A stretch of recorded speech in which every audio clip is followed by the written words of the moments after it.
assalamu aleykum wa rahmatullahi taala wa barakatuhu. E bandiraɓe sehilaɓe jangiyankoɓe en garti e windande men hande eɗen janga na mawɗo e na tokoso. Ay nda ko nda batta ko na mawɗo e da mawɗo ndenda wona nda. Ɗo ko na tokoso e da tokoso ndenda wona nda. Ɗo ko na mawɗo e ga mawɗo ndendi innira nga. Ɗo ko na tokoso e ga tokoso ndendi wiya nga.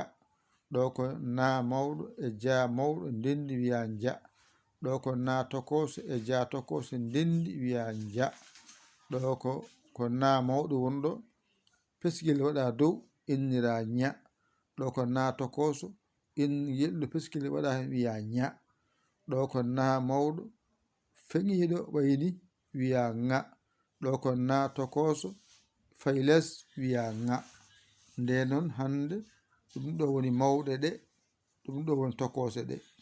Wadde o ɗo woni na mawɗo, o woni na tokoso. Ɗo woni nda mawɗo, ɗo woni nda tokoso. Ɗo woni nga mawɗo, ɗo woni nga tokoso.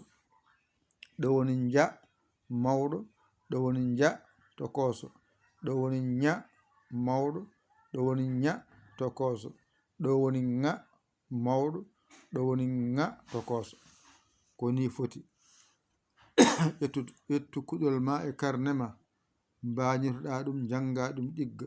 Kala ɗo jiiɗa ko wayni ko na, kala ko wayni ko na, kala ko wayni ko nda, kala ko wayni ko nda, kala ko wayni ko nga, kala ko wayni ko nga, kala ko wayni ko ja, kala ko wayni ko ja, kala ko wayni ko ña, kala ko wayni ko ña, kala ko wayni ko ŋa, kala ko wayni ko ŋa. Windande ma nayi ɓiire nani. Wajjito janga ɗigga. A hoolaki hoorema ƴeewoy camorɗamo ɗakkoɗa sara makko o hollumaɗe ha jiitaɗe gandaɗe paamaɗe. A ronki dañde mon walluma saggitma noddu en e 002 121 77 906 14 81 mbaɗa yaya mbaɗa li jiya WhatsApp o ngara caggirɗa saggere ma a saggayi noon. Alhamdulillahi bil alamina.